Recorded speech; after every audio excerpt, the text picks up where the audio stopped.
palestra Computação Gráfica e seus truques.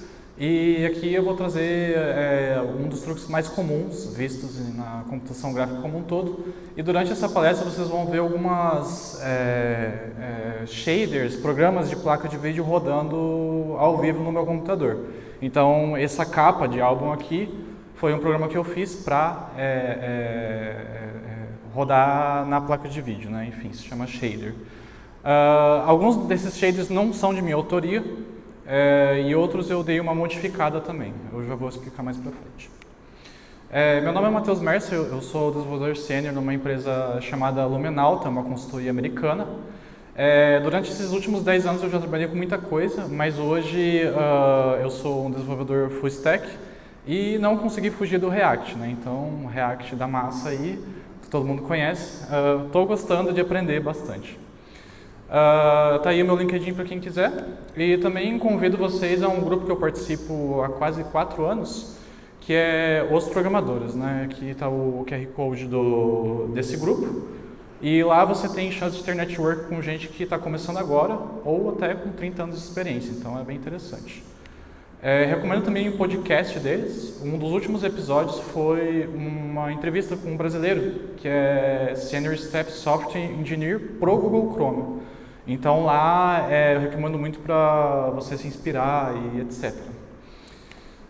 Bem, sem mais delongas, o objetivo dessa palestra é contextualizar um pouco a computação gráfica, né? Falar sobre o que é rasterização, que é uma coisa que ocorre o tempo todo, quando a gente mostra coisas em telas, né, eu diria. Falar sobre um pouquinho sobre a pipeline de renderização, em mais específico os fragment shaders, que são os que dão cor à tela, né? E os truques, né, que são os mais comuns por aí. Além disso, vou mandar algumas notícias da bolha de computação gráfica que rolaram recentemente, que eu achei interessante trazer. Então vamos começar pela contextualização. E eu quero trazer aqui, mais em específico, a importância que a computação gráfica tem para UX, né, User Experience. Cada vez mais os nossos dispositivos têm mais pixels, né, mais cores, eu já vou explicar o porquê que eles têm mais cores. E é meio que consenso se você pesquisa na internet e tal, que 100 milissegundos de delay é meio que o limite, né? Então, como os nossos dispositivos têm mais pixels, mais cores, a gente precisa de mais processamento gráfico cada vez mais. Coisas simples, às vezes, como texto, são muito mais complexas quando você tem uma tela com uma resolução muito alta, né? Então, a computação gráfica atua diretamente nessa parte aí para tornar o uso de celular, computador mais fluido possível. E também eu queria contextualizar essa palestra porque hoje eu vou falar sobre Computer Graphics. Não tem a ver com treinamento de IA, porque sim, as placas de vídeo são usadas para treinamento de inteligência artificial, mas essa parte é mais relacionada com a computação usando placas de vídeo, né? Aqui eu estou falando especificamente de gerar gráficos com elas. E eu gosto bastante desse gráfico porque ele exemplifica alguns dos frameworks mais comuns usados no mercado aí, né? Também eu quero diferenciar duas categorias de renderização, né? Renderização é você gerar uma imagem com o computador. Aqui nesse vídeo eu estou pegando um arquivo de demo e estou renderizando ele no meu computador. E vejam como demora, né? Isso a gente chama de frame. Então, um frame é parecido com tirar fotos, vem daí esse termo, né? E vejam como demora, isso daí a gente chama de offline rendering. Então, filmes em 3D, etc., usam essa técnica, né? E aqui a gente fala de segundos por frame, então é muito lento. Já para jogos, aqui um jogo que eu gosto bastante chama Team Fortress 2, a gente vai falar sobre frames por segundo, né? Então seria rendering real time rendering, né? Então aqui vão ser diferentes técnicas e tudo mais para ter essa fluidez de 60 frames por segundo ou mais, né? Para quem é gamer aí sabe que 60 hoje em dia já não é muito limite. A gente está falando de 120, 160. Então é muito processamento de uma vez. E eu também quis trazer essa propaganda que a NVIDIA fez junto com os Mythbusters, Caçadores de Mitos, que é mostrando como que uma CPU funciona, né? E uma placa de vídeo funciona, bem por cima, né? Então, um processador de computador comum vai ter que processar pixel a pixel, né? E uma placa de vídeo, em geral, bem resumido aqui, tá? Ela vai pintar a tela inteira. E para quem é programador, na esquerda, dá para ver uma diferença bem importante aqui, porque geralmente num processador mesmo a gente vai trabalhar com loops dessa forma, né? Já numa placa de vídeo você vai só definir a main, né? Para quem é programador aqui está ficando técnico, mas eu prometo que já acaba já. A main ela vai ser rodada por pixel, né? Então você vai gerar a cor aqui do pixel, em cada pixel. Então é isso que a gente chama de shader. É quando você define a cor do pixel. E isso aqui vai ser rodado, sinceramente, sabe Deus como, porque isso é segredo de indústria, NVIDIA e tal, não falam com tantos detalhes assim. Mas a ideia que você tem que pegar é que isso aqui roda por pixel, né? Esse main aqui. Então vamos falar sobre rasterização, que foi um dos primeiros problemas que a computação gráfica teve que resolver. E eu vou explicar o porquê, né? A rasterização é você gradificar as coisas. Eu tive um professor no IFPE chamado Edson, e ele me ensinou uma coisa que eu levo para a carreira até hoje, no IFPR, na faculdade, né? Que é entender o significado das palavras antes de estudar o conceito, né? Então, rasterização em inglês, raster. Raster significa grade. Então, rasterizar algo é você gradificar alguma coisa, né? Então, por exemplo, aqui a gente tinha um dos primeiros algoritmos que era para desenhar linhas numa tela de computador. A tela de computador é feita de quadradinhos, ela é feita de pixels. E isso exige um algoritmo. Um algoritmo que demora 16 minutos para explicar. Então, até coisas simples assim não são tão simples quanto parece, né? E um rasterizador é um software que rasteriza. E hoje em dia, né, tudo que usa tela, tudo que usa pixels, vai precisar de um rasterizador. Então, você vai ter que passar por esse processo de rasterização. E, pensando bem, nossos avós meio que já faziam um processo de rasterização, porque elas transformavam coisas que são curvas, né, e aqui especificamente o ponto cruz, em quadradinhos. É o mesmo conceito, só que dentro do computador, né? E eu quis trazer isso aqui também porque na computação primitiva, no começo de tudo, não era pixel. Então a gente tinha vetorização, né? E aqui um dos primeiros jogos da história, você pode ver que não tem pixels, né? E de graça você ganha uns rastros assim. Então a única forma de você jogar esse jogo de verdade, como ele foi projetado, é tendo toda essa parafernália aí da direita, que eu nem sei direito o que é, mas assim, é bem interessante pensar que não era pixel antes, né? O pixel realmente foi uma coisa nova. E por muito tempo linhas eram o suficiente. A gente tem esse exemplo aqui de algoritmos de rasterização de linhas, eu diria, né? E tem esse exemplo aqui desse jogo criado por algumas pessoas envolvidas com a NASA. Só que nós, seres humanos, né, desde o começo da história, a gente usa coisas mais complexas que linhas. A gente tem formas complexas, a gente precisa representar essas coisas dentro do computador, né? Então, aqui eu trouxe dois exemplos que eu acho bem interessante, como mostra que desde o primórdio, nós como humanos já temos o conceito de formas geométricas complexas inseridas dentro de nós, né? E por conta disso, diferentes necessidades, diferentes algoritmos. Então aqui na esquerda tem uma tentativa de rasterização de texto. E vocês podem ver que está faltando um pixel aqui, não acendeu, né? Então vejam quão complexo às vezes, desenhar apenas um caractere no computador, né?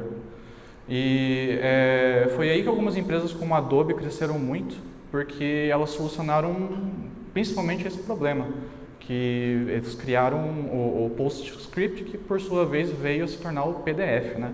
O PDF é uma solução para rasterizar para transformar em pixels, né, formas complexas.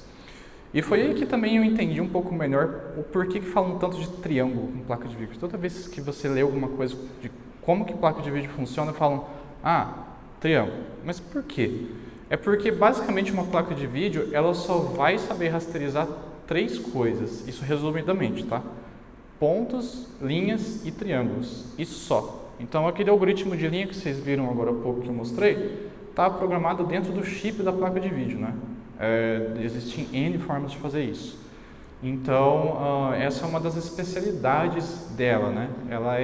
Ela só rasteriza automaticamente para você triângulos, no geral. O resto, texto, etc., você vai ter que programar. Então é aí que entra toda a complexidade da computação gráfica, que não tem a ver tanto diretamente com placas de vídeo. Porém, você usa a placa de vídeo para tornar esse processamento mais rápido. E afinal, placas de vídeo, né? Quem são, onde vivem, o que comem? Para quem é gamer aqui, sabe que elas comem dinheiro, né? E também, para quem minera criptomoedas, sabe que elas comem energia elétrica. Elas estão inseridas hoje em dia em todos os lugares. Para quem é gamer, sabe que geralmente elas vêm dessa forma aqui, né? A gente fala de placa dedicada. Só que a maioria das placas de vídeo hoje a gente está encontrando dentro de chips de processador. Então aqui um chip da Intel, né, um computador comum, e dentro dele vai ter um processador gráfico, como aqui de cima, só que bem menor, ao lado dos cores da CPU, né? Então a gente tem uma CPU de 4 cores, um processador de 4 cores, com um processador gráfico dentro. E a mesma história acontece com chips de celular, e em mais especial quis trazer esse exemplo aqui da Apple, né, que é o M3 Max. 35% desse chip é só placa de vídeo.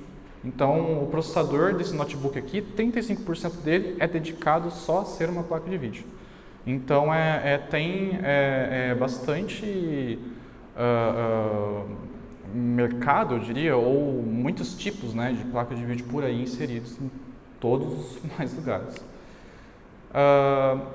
Aí aqui agora eu vou tocar um pouquinho sobre a pipeline de renderização. Prometo que vai ficar mais legal daqui a pouco. Aqui vai ficar um pouquinho mais técnico também. Mas, basicamente, a pipeline de renderização é você organizar, né, todas essas coisas. E aqui no meio dela vai ter a chamada rasterização, né? E na hora que você rasteriza, você não vai ter cor do pixel ainda, porque você só separou os pixels. É o que o Fragment Shader, né, que a gente chama de shader de fragmento, vai fazer. É isso que ele faz. E eu vou falar mais sobre ele hoje, né? Sobre técnicas usadas para dar cor aos pixels. Vejam que a placa de vídeo separou os pixels e ela vai processar eles ao mesmo tempo, né? Essa é a ideia. Então é aí que você ganha velocidade. E eu ando usando um site chamado Shader Toy para estudar. É onde que está rodando esses exemplos interativos, né, que eu estou mostrando aqui. E ele facilita muito essa comunicação, porque a comunicação com uma placa de vídeo não é fácil. Não é nada fácil você chegar no Fragment Shader e rodar alguma coisa. Mas hoje em dia os navegadores e muitas outras tecnologias já facilitam bastante.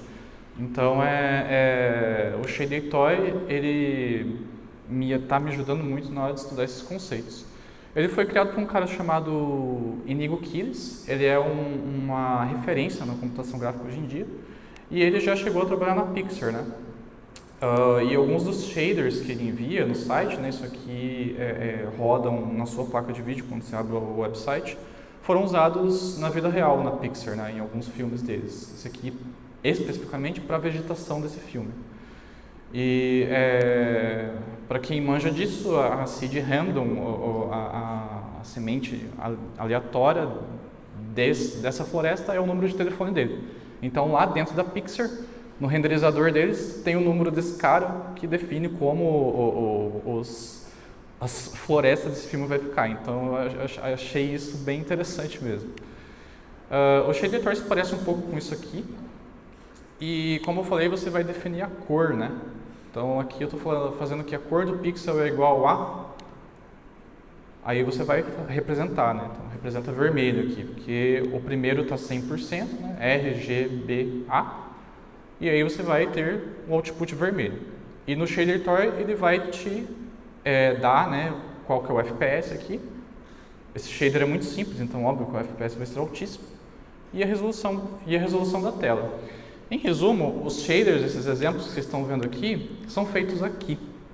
Então, pensem que são cálculos matemáticos ali na direita, que no final sai toda essa mágica aí que eu estou mostrando agora, né? Então, aqui falando sobre esses shaders, aqui um exemplo que eu acho muito bonito. Também foi feito nesse website, foi enviado e está rodando aqui agora pelo navegador, né? Então, eu vou falar agora dos truques mais comuns. Um dos truques mais comuns que tem na computação gráfica, que é essencial, é o anti-aliasing, né? Eu não sei se aqui vai dar para ver claro. Ah, dá para ver, não precisa nem dar zoom. Mas uma coisa que me surpreendeu é que a gente fala muito, tipo, nossa, as nossas telas elas têm muitos pixels, né? Nossa, elas têm milhões de pixels. Aí eu fiz um círculo no computador e eu percebi que estava pixelizado. Eu fiquei, ué, mas a minha tela é Full HD? Ou seja, não é suficiente. A vida real tem uma resolução mais alta. Então, se você tem uma quantidade limitada de pixels, como que você faz as coisas ficar redondas no computador, né? Porque, assim, quando a gente olha para uma letra no computador, ela até que está ok, né? Mas, basicamente, você vai... Como que eu posso explicar isso? Afofar, né? O canto esquerdo aqui tem a mesma quantidade de pixels que o canto direito. Então, você vai diminuir a cor nos cantos, né? E isso dá uma percepção de resolução maior. Isso aqui é essencial em tudo, texto, tudo mesmo. Tudo que você precisa mostrar numa tela de computador vai precisar de anti-aliasing, né?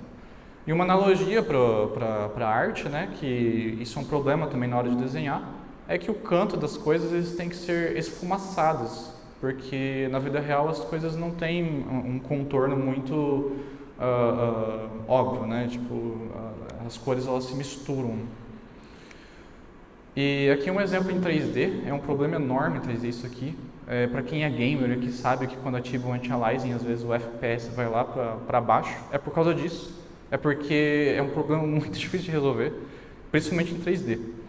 E você pode ver que na esquerda está 100 e na direita está com, né? E lembre-se sempre, a parte esquerda tem a mesma quantidade de pixels que a direita. Então vejam como a percepção, né, de qualidade aumenta muito quando é aplicada essa técnica. Em texto é essencial, porque serrilhados, em minha opinião, são inaceitáveis em texto. Há centenas de anos a gente tem livros na história da humanidade e a letra desses livros são redonda. Então, afinal, se os computadores são melhores, não faz sentido serem serrilhados, né? E aqui eu vou falar da terceira técnica em específico, que é você usar uma parte do pixel, né? Não sei se todo mundo sabe aqui, mas o pixel ele é dividido em 3 partes geralmente. A cor vermelha, a verde e a azul. Então aqui você vai guardar no software pixels, né, que acendem só uma parte do pixel no monitor, né? E quando você joga para o monitor, a percepção é que a terceira ali, né, que é essa técnica de subpixel rendering, a terceira está mais liso, está mais redondo. Então, vejam quão complexo às vezes é até só renderizar texto. Matematicamente falando aqui, dessa forma você aumenta a resolução em 3 vezes, a percepção, né, sem precisar trocar de monitor. E para quem é desenvolvedor web aqui, isso é só uma das dezenas de diferenças entre os browsers, os navegadores. Então, na hora de você programar seu website, dá uma olhada nessa configuração aqui, porque se ela não estiver ativa e tal, o texto não vai ficar tão bom quanto outros websites, né? E aqui eu quis trazer como o Google Chrome, sim, o navegador que a gente usa, acho que a maioria aqui usa todo dia, não sei se tem alguém time Firefox aqui, é difícil achar hoje em dia, infelizmente, agora eu uso também o Google Chrome. E aqui é um debugador de placa de vídeo, né, só para ver como que o Chrome está usando a placa de vídeo no meu computador, se chama RenderDoc, né, tipo doutor de renderização, eu diria. E aqui ele está no frame 1758, lembra que eu falei de frame no começo? Frame é algo que foi renderizado, né, no computador. Então ele já fez 1758 imagens diferentes aqui. E aqui ele estava renderizando a sidebar do YouTube. E a forma que ele faz isso é guardando as letras, né, as fontes do website dessa forma aqui. É aqui que, para quem é gamer, vai ficar mais fácil de entender, VRAM, aqui que é a memória da placa de vídeo, para isso que é usada. Então, veja como o Google Chrome guarda, né, as letras dentro. E aí, para cada letra, ele vai renderizar na tela, né, para cada uma. Isso ocorre centenas, milhares, milhões de vezes por segundo. Toda vez que você vai dar um scroll numa página, ele vai ter que fazer todo esse trabalho novamente, de pegar as letras e guardar, né, mandar para a tela. E se a gente chega bem pertinho, a gente começa a ver que eles estão usando essa técnica aqui também, né. Então o Google Chrome, por padrão, geralmente ele usa os anti-aliasing, que é para evitar o serrilhamento de subpixel. Falando de outra técnica, só que aqui tem mais a ver com cores, né? É como se fosse um anti-aliasing de cores. Essa técnica se chama jittering. É meio difícil pronunciar essas coisas, mas o lado esquerdo tem a mesma quantidade de cores que o lado direito. Então é uma tentativa de tornar a transição de cores em telas mais suave. Isso aqui é essencial em toda coisa que usa degradê, eu diria. Por quê? Porque outra coisa que me fez cair do cavalo é que eu descobri que a maioria das telas que a gente usa não tem cor suficiente. E uma analogia dessa técnica é o do pontilismo na arte, que os artistas usavam só algumas cores para fazer degradês, né? Você pode ver ali embaixo que parece que tem muito mais cores ao longo do caminho azul aqui do que na verdade tem. Na verdade só tem 3 cores aqui, né? E o problema que o jittering tenta resolver é uma coisa chamada color banding, banda de cor. Vocês provavelmente já viram isso alguma vez, mas só não notaram. Ou também já viram alguma imagem e pensaram, nossa, essa imagem está feia, mas não sei porquê. Mas basicamente, como eu falei, é você fosquear, né? Deixa eu ver como é que está aqui fica mais difícil. Mas olha só que interessante, vocês conseguem ver no esquerdo que dá para ver a separação das cores, né? Agora no direito não dá muito, por conta do jittering. E no terceiro realmente tem mais cores. Então uma solução que foi feita recentemente é o famoso HDR. Eu acho que vocês já devem ter ouvido falar desse termo. É justamente você aumentar a quantidade de cores que tem no monitor, né? E vai uma dica para todo mundo que trabalha com cores no computador, não importa se é desenvolvedor web, designer, fotógrafo, etc. Sempre tentar usar a representação de porcentagem, né? Nunca dessa forma aqui, porque cada vez mais no mercado a gente está tendo um monitor que chega a mais do que essa quantidade consegue representar. E isso causa um problemão. O HDR é um problema enorme na computação gráfica que ainda não foi resolvido. A maioria dos monitores de computador vendido não tem uma implementação boa. As melhores implementações que eu vi até agora de HDR, funcionando bem, foi em telas da Apple e da Samsung. Então, assim, é bem interessante ver que a gente tem esse problemão ainda para resolver. Aqui eu acho que o slide não vai me permitir mostrar, porque é bem específico, mas isso ocorre bastante no Minecraft. Jogos clássicos usavam isso o tempo todo, e aqui é um tipo de anti-aliasing, que é o anti-serrilhamento que eu mostrei agora há pouco, mais o jittering, né? Porque as telas antigamente eram de tubo, né? Então os pixels tinham formatos diferentes. E se você joga um jogo antigo numa tela LCD, você vai ver que fica dessa forma. Só que olha só que interessante quando você vai para uma tela de tubo. Você consegue ver até o detalhe do bonezinho do macaco ali, né? Então é por isso que, eu não sei se alguém aqui já fez isso alguma vez, jogou algum jogo de infância ou foi assistir algum filme antigo e pensou, nossa, quando eu era mais novo não parecia tão ruim assim. É por causa disso. É porque é um conjunto de tudo que vai tornar algo bonito, né? os dados em si, mais a tela. Então, tudo influencia. Aqui também a gente pode ver um pouco de dithering aqui embaixo, ó, porque tem menos cores do que, mais cores do que parece ter. Tem até algumas partes redondas aqui no canto, isso eu acho bem interessante mesmo. E se lembrem que os programadores desse jogo na época não tinham acesso à tela LCD, né? Então tudo que eles viam era em tela de tubo. E o dithering de graça, que eu diria que ocorre o tempo todo, isso daí tem a ver um pouco com fotografia analógica, né, em filmes.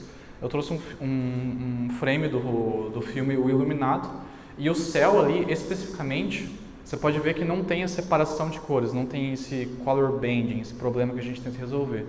Por quê? Porque naturalmente esse filme já foi filmado em filme fotográfico analógico. E se você chegar bem pertinho, você vai ver que não dá para ver muito bem na apresentação, mas tem granuladinhos pequenininhos. Isso daí não tem uma parte ruim, né? Óbvio que não é legal ter esses granulados, mas por outro lado também te dá de graça esse efeito de parecer que tem mais cores, né? Deixa eu ver se chegando mais perto a gente consegue ver pelo slide. Eu acho que dá para ver um pouquinho ali, né, quando eu mexo, né? Então, filmes antigos são cheios de granuladinho. E é isso que a computação gráfica tenta imitar muitas vezes. E é algo complexo também de se fazer. Agora eu vou passar bem por cima de truques 3D, porque quando vai para o 3D a complexidade triplica, obviamente, né? Mas o primeiro truque é o famoso Ray Casting. Não confundam com Ray Tracing, se alguém já ouviu falar sobre Ray Tracing, né? É a base de jogos. Então, na esquerda aqui, eu modifiquei esse shader, né, para que estava mostrando o Ray Casting, para colocar essa bolinha vermelha. E saindo dela, você vai tentar procurar o que está batendo, né? Então, por exemplo, aqui, o feixe, né, o raio, você arremessa o raio, né, isso que é a tradução literal, vai acertar essa parede aqui. E na direita ali também tem um exemplo disso, ó, porque você tem a visualização do ponto, né, você manda raios, eu diria, e você verifica o que foi acertado. Então veja ali que na direita está acertando um pouquinho dessa parede aqui. E essa é a base de todo jogo. Essa é a base de qualquer jogo que a gente, em 3D que a gente conhece hoje em dia. Quem jogou Doom aqui ou conhece, a técnica usada. Também falando um pouco sobre Ray Marching, que é uma variação do Ray Casting. Você vai marchar os raios em vez de você só soltar eles direto, né? Na esquerda tem alguns exemplos ali. Essa aqui é uma das técnicas que eu acho mais doida, porque ela permite você gerar imagens como essa aqui, ó, muito facilmente.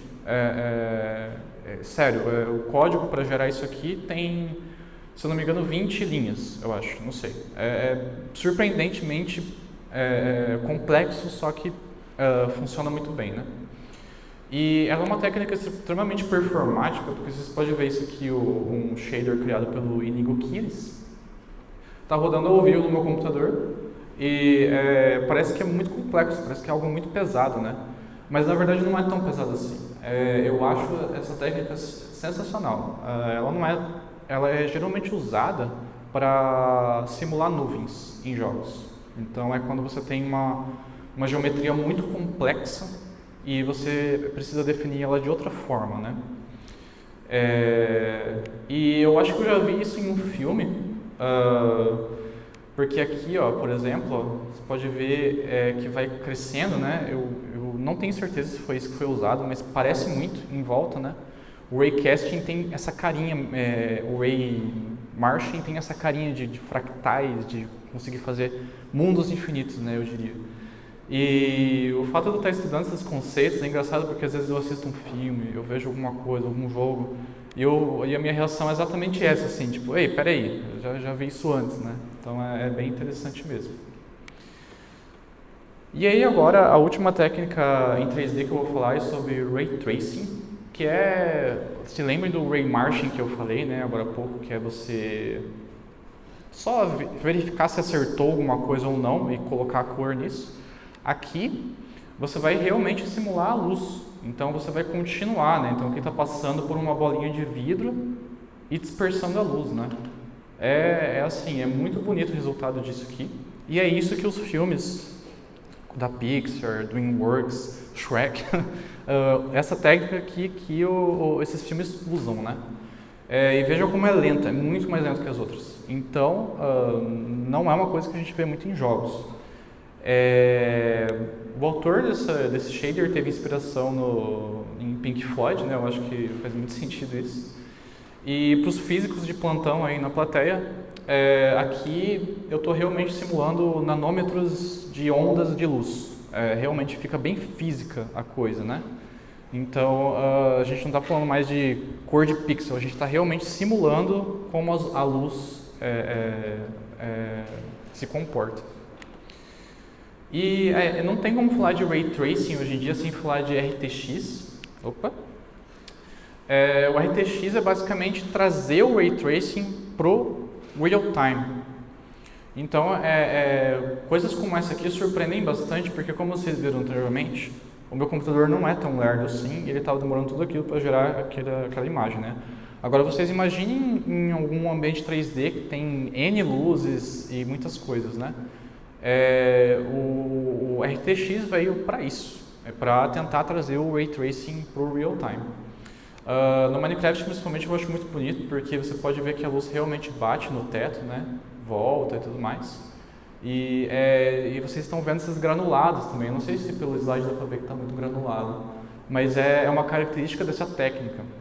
Então, que claramente é um Ray Tracing, né? De novo, aquele meme que eu mostrei do cara apontando, é isso. Você bate o olho e você pensa, isso aqui está realmente simulando a luz, né? E vamos para Breaking News no mundo de computação gráfica. Uma coisa que foi bem polêmica recentemente, não sei se alguém assistiu as coisas da Apple, falando sobre Liquid Glass e tal, blá blá blá. Tem tudo a ver com shader, tem tudo a ver com placa de vídeo isso aqui. E aqui na esquerda tem um cara que, acho que 40 minutos depois, tentou imitar a técnica que a Apple estava usando, né? Ali na esquerda. Está rodando também ao vivo, né? E mais uma coisa para as placas de vídeo dos computadores e iPhones terem que processar, né? Aqui realmente está sendo processado via placa de vídeo, né? Não é possível fazer esse efeito sem uma placa de vídeo, porque exige muito cálculo matemático. Então, isso foi uma coisa bem discutida recentemente. Outra breaking news foi que Minecraft agora vai precisar de placa de vídeo boa, infelizmente, nem Minecraft vai se salvar disso. Eles fizeram uma remasterização do visual deles e eu recomendo muito assistir esse vídeo porque eles pegaram os desenvolvedores para explicar, não é tão marketing quanto o vídeo da Apple. Então eles explicam alguns conceitos como PBR e coisas bem específicas da computação gráfica, né? Então vocês podem ver ali que está sendo usado o shader, está sendo usado mais a placa de vídeo. Porque antes estava usando a placa de vídeo também, tá? Só que agora estava fazendo outros tipos de processamento. E isso conclui por hoje. Eu usei uma IA para gerar outros temas que são estudados nessa área. E só para mostrar para vocês que o que eu trouxe aqui hoje é a ponta da ponta da ponta do iceberg, né? Mas eu quis trazer técnicas que são usadas em absolutamente tudo, principalmente anti-aliasing e dithering, técnicas básicas, né? E eu fiz um cemitério de slides, porque essa apresentação estava grande demais, eu não tinha como mostrar tudo. E depois no grupo do GDG, eu vou postar o link para vocês terem acesso ao código-fonte dessa apresentação. Ela foi feita em HTML, né? Está rodando no browser isso aqui. Bem, isso conclui tudo. Eu quero agradecer a organização do GDG por ter me chamado, todo mundo que me apoiou em tudo, né? A minha família, a minha namorada que aguentou as nerdices que eu fico falando sobre. E é isso, pessoal. Obrigado.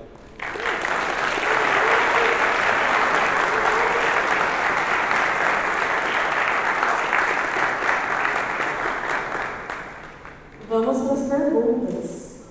Quem tem pergunta, levanta a mão.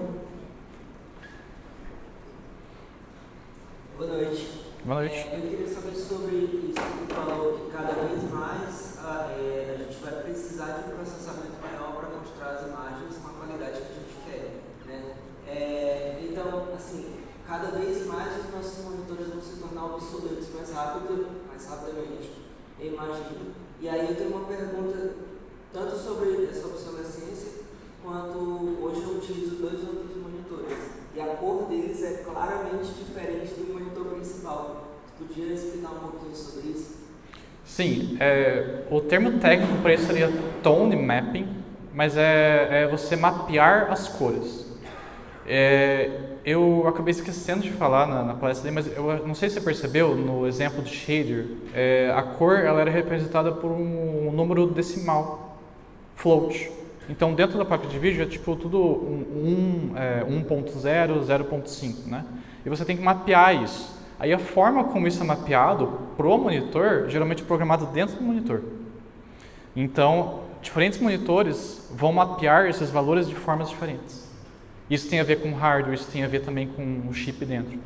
É por isso que monitor que tem cor igual, ou eles são do mesmo modelo, ou eles são muito caros. Porque tone mapping é um problema enorme de resolver também. Mapear tons, a gente chama, né? É por causa disso. Então, para você solucionar esse problema, coloca eles um do lado do outro, coloca uma imagem com um arco-íris, né, uma imagem de teste, e vai mexendo a configuração um do outro, até é assim que você vai ter que fazer. Beleza?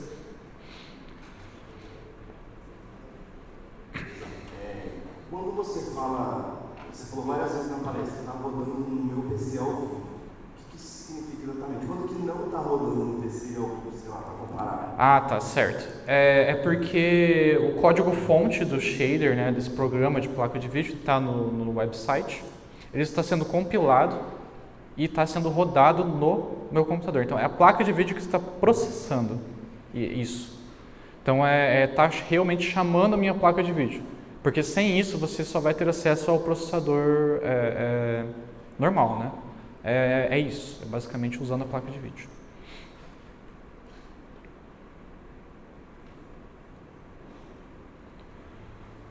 Oi, boa noite. Eu queria te perguntar sobre linguagens de shader e como elas se relacionam com a API gráfica que você escolher. Por exemplo, se eu quiser uma animação, um jogo usando o OpenGL, se eu tenho que usar uma linguagem de shader específica, agora se eu for fazer em DirectX, eu preciso usar outra linguagem de shader, qual é a relação entre eles? Sim, a OpenGL, o padrão é usar uma linguagem chamada GLSL, que eu tinha feito um slide com o significado dessa sigla, mas eu acabei tirando por conta do tempo. Então a gente tem o GLSL, para o DirectX da Microsoft a gente vai ter o HSL, então depende do seu framework. Só que no Vulkan, o framework Vulkan que é mais moderno, você tem uma linguagem intermediária que se chama SPIR-V, eu não lembro se é esse nome certo, que você pode usar tanto as duas, né? Mas assim, o mercado está cada vez usando mais HSL, enfim, então vai muito da sua API gráfica que você está usando. O OpenGL é GLSL. No navegador aqui, estava rodando GLSL, porque é o que a implementação do Google Chrome usa, né? Só que cada uma desses APIs vão ter diferenças pequenininhas. Tem código que não vai rodar no OpenGL, que vai rodar no navegador. Então tem essas pequenas diferenças aí. Vai muito da API gráfica. Matheus, boa noite. Eu gostaria de fazer uma pergunta também, mais sobre APU, que teve uma época que a gente, acho que uns 10 anos atrás, a gente comprava ali, montava o seu PC Game, ou comprava um notebook game, e muita gente, pelo menos muitos dos meus amigos, eles caíram nessa besteira de comprar um PC que tinha uma APU, né, que ele veio geral, o vendedor fala, tem uma APU que vai ajudar nos gráficos e tudo mais. Você poderia só explicar rapidamente a diferença que a gente caía muito nessa época entre a APU e a GPU? A APU, eu esqueci o que significa essa sigla. Alguém pode me ajudar aí para lembrar? APU? Eu lembro que era Accelerate Processing Unit. Eles falavam que era mais uma placa de vídeo simulada. Eu acho que eu não tive contato com isso, mas se for uma placa de vídeo dedicada, ela está dentro ou do processador, né? Integrada. Ela está dentro do processador ou na placa-mãe. Então ela vai ser muito menor do que uma placa dedicada. Vocês viram ali que no gráfico que eu mostrei onde que as placas de vídeo ficam, né? É nitidamente menor o chip do celular, então é fisicamente impossível um chip menor ser, geralmente, tá? Porque depende do, enfim, tudo depende, mas o chip menor geralmente vai ter um processamento muito menor. Então eu acho que era por isso, talvez era confusão dos vendedores que não sabia, né? Enfim, é a máxima, né? Jamais compre um computador de uma loja que vende geladeira, é isso aí. Boa noite. Eu tenho dificuldade visual e o meu grande problema com a parte de desenvolvimento web, sempre eu tenho que ficar perguntando qual cor que as pessoas estão enxergando, cara. E devido a essa diferente tonalidade de um monitor para outro, como eu faria, por exemplo, ali, com auxílio de talvez para me adaptar melhor com talvez uma configuração de monitor ou um equipamento ali que vai ser mais fiel ao que o usuário, tanto do monitor mais antigo quanto do monitor mais atual, vai enxergar de acordo com aquilo que eu quero realmente transmitir para ele, por exemplo. Uhum. É uma pergunta bem complexa isso. Como eu falei, o color map, tone mapping, né, color mapping, etc., é uma coisa bem complexa. Você falou que tem dificuldade, né, sim. As técnicas que eu já li um pouco sobre acessibilidade é aumentar primeiro o contraste, colocar no máximo e o monitor só chega até uma quantidade.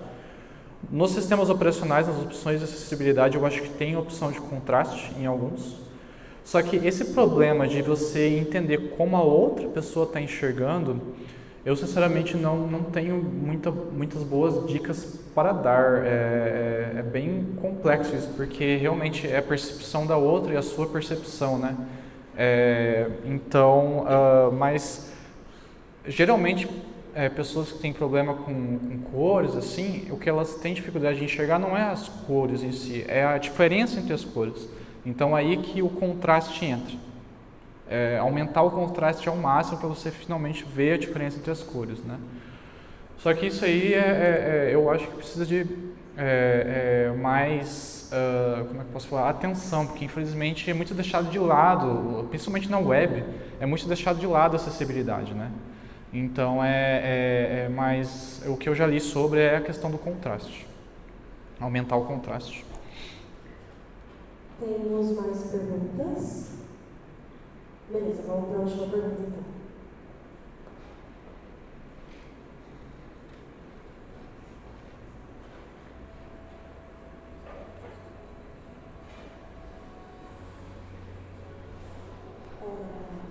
Meu nome é Carla.